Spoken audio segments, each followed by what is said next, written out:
During a tense Senate confirmation hearing, Senator John Kennedy grilled Judicial Nominee Mr. Olsson over past sermons and religious views, questioning whether those beliefs could influence a lifetime appointment to the federal bench.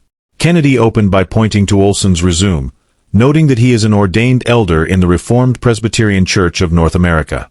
Olsson confirmed that he is ordained but said he is not currently serving in an active leadership role.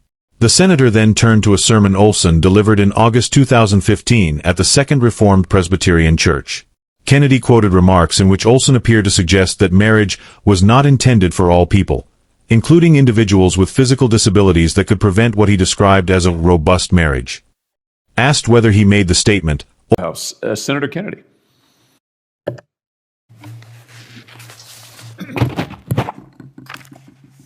Mr. Olsson, I believe I looked at your resume. You are an elder in the Reformed Presbyterian Church of North America. Is that correct?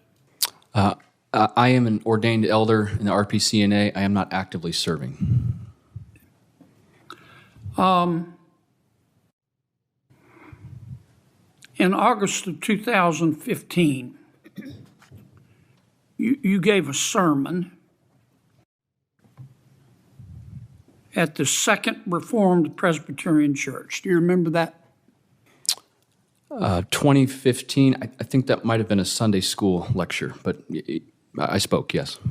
During that sermon, you said that marriage was not intended for all people, including, and I'm going to quote your words, our handicapped friends are our persons with physical disabilities that might prevent the robust marriage that we're called to, close quote.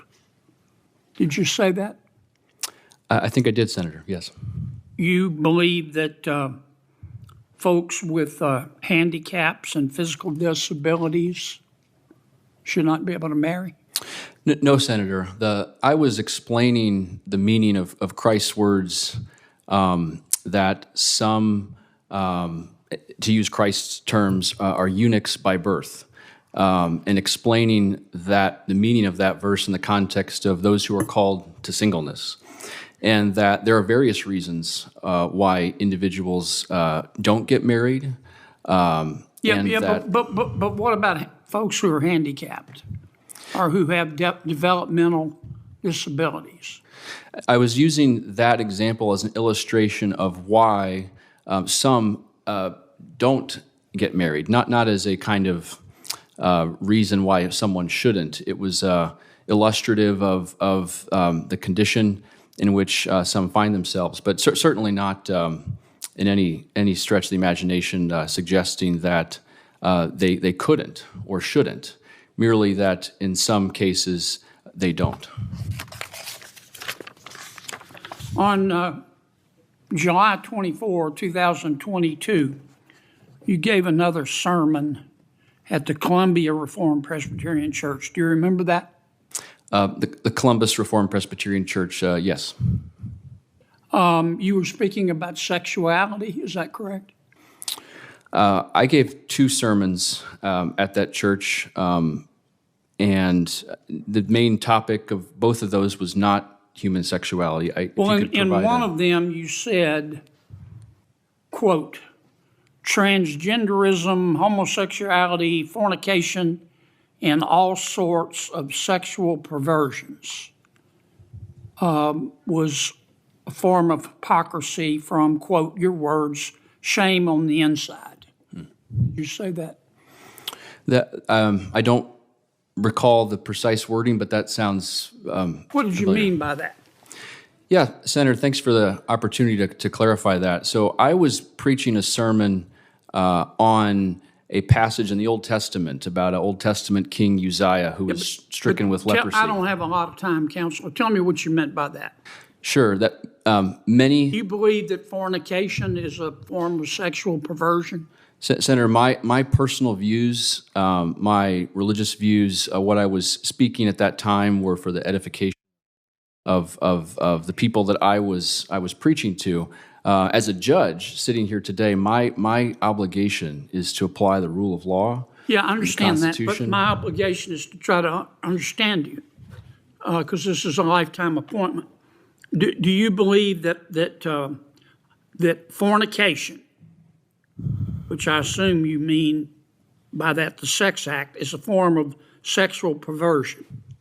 Senator, the doctrine of the church that I was at does state that fornication is a sin. Well, what do you mean by fornication? Any sexual act outside of the bounds of marriage. Okay. So you believe premarital sex is a sexual perversion? Senator, my personal views, as many have said before, I won't comment, but the doctrine of the church that I belong to would... Is it your doctrine? I took, as an elder, I took a vow. Is it your doctrine? As an elder of the RPCA... Is it your doctrine? Senator, my personal views as a judge are not the object of what I would rule upon. Give me one more minute, please, Mr. Chairman. On August the 23rd, 2015,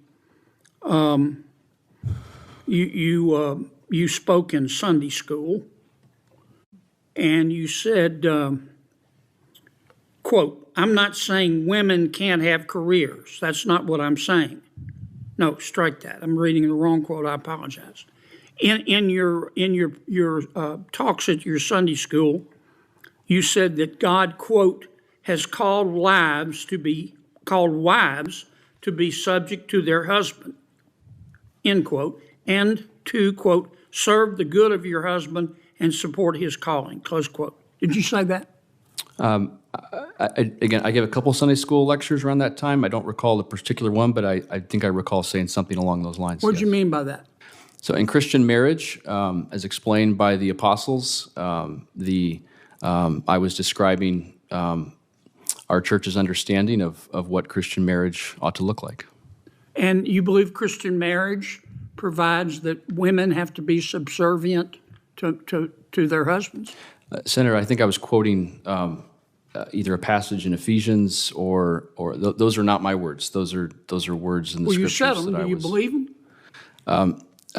Senator, I believe every word of the Bible. Okay. Thank you, Mr. Chairman. Mr. Olsson, can I just follow up on that, since he raised interesting questions, but let me just ask you, you're an ordained elder. Olsson said he likely did, but pushed back on the interpretation. He denied believing that people with disabilities should be barred from marriage, explaining that the comment was meant as a theological discussion about why some people remain single, not a judgment about who should be allowed to marry. Kennedy pressed further, asking directly whether Olsson believes people with physical or developmental disabilities should be excluded from marriage. Olsson responded that he was offering an example of life circumstances, not advocating exclusion. The questioning then shifted to another sermon delivered in July 2022 at the Columbus Reformed Presbyterian Church. Kennedy quoted language in which Olsson appeared to group transgenderism, homosexuality, fornication, and other sexual perversions together, describing them as manifestations of internal shame. When asked to explain those remarks, Olsson said the sermon was based on an Old Testament passage about King Uzziah and spiritual hypocrisy. Kennedy cut in, demanding a clear answer and asking whether Olsson personally believes fornication is a sexual perversion. Olsson attempted to draw a distinction between his religious teachings and his responsibilities as a judge, saying his role on the bench would be to apply the law, not his personal beliefs. Kennedy continued pressing, asking for a definition of fornication. Olsson replied that, under his church's doctrine, it refers to sexual activity outside of marriage. Kennedy then asked whether that meant Olsson considers premarital sex a sexual perversion. Olsson declined to give his personal view, again stressing that he was citing church doctrine and that judicial neutrality would guide his work as a judge. The senator also raised comments Olsson made during a 2015 Sunday school lecture, in which he said wives are called to be subject to their husbands and to support their husband's calling. Olsson acknowledged he may have said that, explaining it reflected his church's understanding of Christian marriage. Kennedy asked whether that meant women must be subservient to their husbands. Olsson responded that he was quoting scripture from the New Testament and stated that he believes the Bible in its entirety. Kennedy concluded by stressing the importance of scrutinizing Olsson's beliefs, noting that the position under consideration is a lifetime appointment to the federal judiciary. Another senator followed up, arguing that Olsson's role as an ordained elder raises broader questions about the balance between personal faith and judicial responsibility.